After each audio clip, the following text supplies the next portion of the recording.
जय हिंद दोस्तों, स्वागत है आपके प्यारे यूट्यूब चैनल यूएस सेटर में। चलिए फ्रेंड्स, हमारे पास फर्स्ट शिफ्ट के क्वेश्चन आ गए हैं। चलिए हम फटाफट क्वेश्चन को देखते हैं। ये 100% करेक्ट एनालिसिस है, तो आप वीडियो का अंत में रहिए। आप 100 में से 100 मिलाते जाइएगा, आपका बिल्कुल करेक्ट सही होंगे। चलिए आप इससे आपका मालूम चल जाएगा कि आपका स्कोर हिंदी में कितना हो रहा है। और बहुत ही आसान सवाल पूछे गए हैं। आशा करता हूँ और विश्वास भी है मुझे कि आपका यह ऑब्जेक्टिव 50% ऑब्जेक्टिव बिल्कुल करेक्ट होंगे। चलिए फटाफट हम लोग क्वेश्चन की तरफ चलते हैं और क्वेश्चन को चेक करते हैं। आप ये सेट नंबर सी है, आप मिलाइएगा कि आप में कौन सा सेट है, आपका आप में यह क्वेश्चन कितने नंबर में दिया गया है। चलिए फटाफट क्वेश्चन की तरफ बढ़ते हैं। चलिए क्वेश्चन को देखते हैं कि 1 नंबर क्वेश्चन मेरा क्या कहा। चलिए फ्रेंड्स, यहाँ 1 नंबर क्वेश्चन दिया गया कि उदय शब्द का विशेषण क्या होगा, तो उदय का विशेषण होगा उदित। ऑप्शन नंबर डी होगा। अगर डी लगाया है तो आपका बिल्कुल सही है। पानी शब्द क्या है, तो पानी द्रव्यवाचक संज्ञा। ऑप्शन नंबर बी फ्रेंड्स क्या हो जाएगा, ऑप्शन नंबर बी द्रव्यवाचक संज्ञा। पीताम्बरम का संधि विच्छेद, तो पीत प्लस अम्बरम। ऑप्शन नंबर अगर सी लगाया तो आपका बिल्कुल करेक्ट है, 100% करेक्ट है। चलिए अगले क्वेश्चन की तरफ बढ़ते हैं।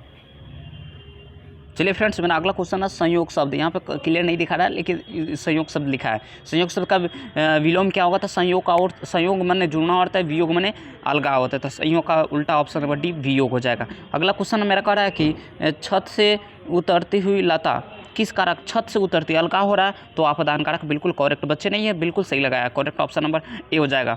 चलिए अगले क्वेश्चन की तरफ बढ़ते हैं। क्वेश्चन नंबर 6 को देखते हैं। श्रीनिवास जी का जन्म कहाँ हुआ था, तो कोलार कर्नाटक में हुआ था। ये बिल्कुल सही, ऑप्शन नंबर बी हुआ था। नेक्स्ट 7 नंबर क्वेश्चन है। 7 नंबर क्वेश्चन मिलाइएगा आप। कह रहा है कि लड़का अगर कुछ उधम करता है तो उसे माना करने का हक मुझे नहीं है। यह किसने कहा था, यह किसने कहा था, तो नंजुमा ने कहा था। कौन कहा था, नंजुमा ने कहा था, अम्मा ने कहा था, अम्मा का बेटा कहा था, रंगापा ने कहा, या नंजुमा, तो नंजुमा ने कहा था। चलिए अगला क्वेश्चन की तरफ बढ़ते हैं। चलिए फ्रेंड्स, मेरा 8 नंबर क्वेश्चन है। कह रहा है कि तुरती हुई फूल तरह खिलकर हंसते हुए लोग सहरसा लोग समझाए गए। इस वाक्य में किस कहानी से लिया गया, मतलब यह कहानी किस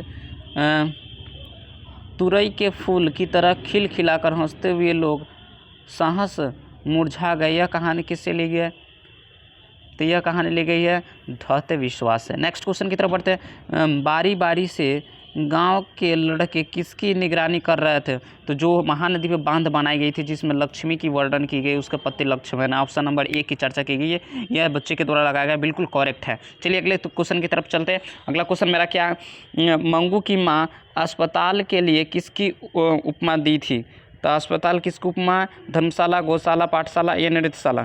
तो जो अस्पताल है मंगू की माँ अस्पताल के लिए गौशालों को माना गायों की तरफ बांध कर रखा जाता है, वैसे ही उपाधि दी थी मंगू की माँ। ऑप्शन नंबर बी हो जाएगा। फ्रेंड्स क्या हो जाएगा, ऑप्शन नंबर का बी लगाया तो आपका बिल्कुल करेक्ट है। चलिए अगले क्वेश्चन की तरफ बढ़ते हैं। जनता शब्द में प्रत्यय क्या होगा, तो प्रत्यय जो लास्ट में जुड़ता है तो उसी को प्रत्यय बोला जाता है। तो जनता में ताप प्रत्यय हो जाएगा। फ्रेंड्स क्या हो जाएगा, ऑप्शन नंबर सी बिल्कुल करेक्ट होगा। चलिए अगले क्वेश्चन की तरफ आ रहा है। चलिए यहाँ पे इसका धांगर शब्द का, ये तो हम लोग इसको जान गए। उसने कहा था मिश्र वाक्य, ऑप्शन नंबर ए होगा। असुर का दाना हो जाएगा, ये बिल्कुल करेक्ट आंसर। चलिए अगले क्वेश्चन की तरफ बढ़ते हैं। चलिए फ्रेंड्स, यहाँ मिलेगा चौराहा शब्द में कौन सा समास है, तो चौराहा कौन सा समास है, द्वंद्व समास है। बिल्कुल गलत बात, द्वंद्व नहीं है। अव्यय भाव है, नहीं है। तत्पुरुष है, नहीं है। द्विगु समास है, बिल्कुल सही है। चौराहा द्विगु समास है। संख्या पुरुष संख्या का बोध हो रहा है, द्विगु समास है। 20 का सी बिल्कुल करेक्ट आंसर है। अगला 21 में चलते हैं।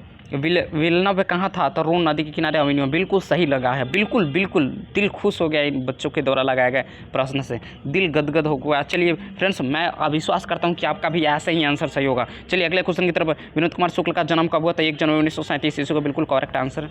चलिए नेक्स्ट क्वेश्चन की तरफ बढ़ते हैं। अगला मछली छीनने की कोशिश कौन कर रहा था, तो ऑप्शन नंबर डी संतु कर रहा था। अगले क्वेश्चन की तरफ बढ़ते हैं। अगले क्वेश्चन की तरफ बढ़ते हैं। जो क्वेश्चन बच जा रहा है उस सबको लास्ट में देखेंगे। पहले जो क्वेश्चन देख रहे हो उसको आप फटाफट मिलाते चलिए। आपका स्कोर काउंट करते चलिए कि आपका स्कोर कितना हो पा रहा है हिंदी में, क्योंकि हिंदी ये ऐसे सब्जेक्ट है जिसमें बच्चे का सब प्लस पॉइंट होता है, हिंदी में सबसे ज़्यादा स्कोर जाते हैं। चलिए अगला क्वेश्चन, काशी में मरण भी माना जाता है, किसने कहा था, ये काशी में मरण भी क्या माना जाता है, भाई साहब मंगल माना जाता है, शुभ माना जाता है। ऑप्शन नंबर डी इसका बिल्कुल करेक्ट आंसर है। अगला यतीन्द्र मिश्र ने जो गीतकार गुलजारी की कविताओं का संपादन किस नाम से किया है, तो ये यादा क्यादा का नाम से किया। ऑप्शन नंबर बी हो जाएगा। अगला मछली शीर्षक कहानी में मछली और गोश्तन कौन खाता था, मछली और गोश्तन कौन खाता, तो पिताजी खाते थे। ऑप्शन नंबर बी बिल्कुल करेक्ट है। ईश्वर पेटलिकर कहाँ के लोकप्रिय कवि थे, तो उड़ीसा के कवि थे। फ्रेंड्स कहाँ के थे, उड़ीसा के थे ईश्वर पेटलिकर। हालांकि आप कंफर्म हो जाइएगा, ये क्वेश्चन मुझे कंफर्म नहीं है, आप कंफर्म हो, इसका आंसर हालांकि उड़सा होना चाहिए। चलिए अगले क्वेश्चन की तरफ बढ़ते, फटाफट चेक करते रहिए और स्कोर काउंट करते रहिए। चलिए अगले नेक्स्ट क्वेश्चन की तरफ।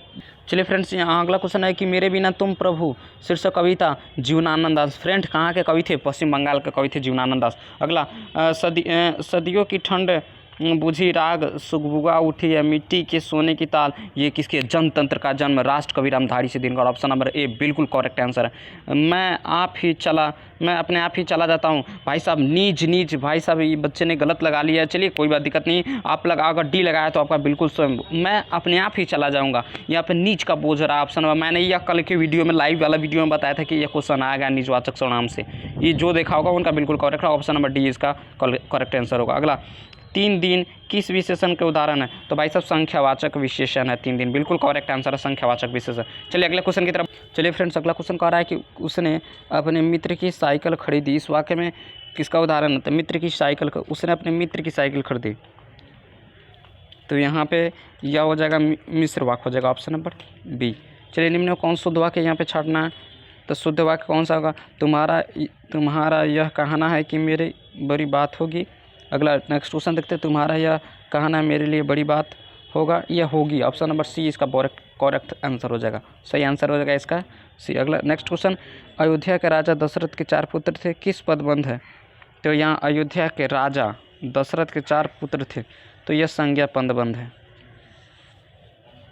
ऑप्शन नंबर बी हो जाएगा। चलिए अगले क्वेश्चन की तरफ बढ़ते हैं। 60 नंबर क्वेश्चन मिलेगा। कौन नंबर? 60 नंबर। कह रहा है कापरा शब्द का पर्यायवाची क्या होगा? अब्ज होगा, पट होगा, हर्द होगा, अमी होगा।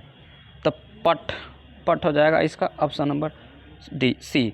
गुरु नानक की रचना, ये भी क्वेश्चन मैंने कल बताया था कि ये कल पूछेगा। गुरु नानक की रचनाओं का संग्रह किसने किया था? तो गुरु नानक की रचनाओं का संग्रह किनके किया था? तो गुरु अर्जुन देव, जो सिख धर्म के 5वें गुरु थे। Option number D. अगला वाणी कब विष के समान हो जाती है? राम नाम के बिना, बिल्कुल करेक्ट आंसर है। राम नाम के बिना वाणी विष के समान हो जाती है। नेक्स्ट क्वेश्चन की तरफ बढ़ते हैं। कबीरदास खान किस राजवंश से उत्पन्न हुए थे? तो राज खान थे या पठान राजवंश से उत्पन्न हुआ था। Option number B correct answer है। चलिए अगले क्वेश्चन की तरफ। चलिए फ्रेंड्स, अगला क्वेश्चन है कि प्रीतम नंद किशोर जी ने एक तीसरी न्यायित पन पावन चितचोर पलट ओट की ओर नहीं सके, किससे लिखी है? तो चितचोर किसे कहेगा? प्रेमैनी श्री राधिका जी को कहेगा। इसी से लाइन से पकड़ा। ऑप्शन नंबर सी हो जाएगा। अगले क्वेश्चन की तरफ बढ़ते हैं। घनानंद रचित अत्यंत प्रसिद्ध कवि है, क्या है? तो घनानंद ये सोया और घनाक्षारी कवि है संगीत। तो ऑप्शन नंबर इसका डी होना चाहिए फ्रेंड्स। क्या हो जाएगा? चलिए डी हो जाएगा इसका। ऑप्शन नंबर डी बिल्कुल करेक्ट आंसर है। विरह लीला किनकी रचना?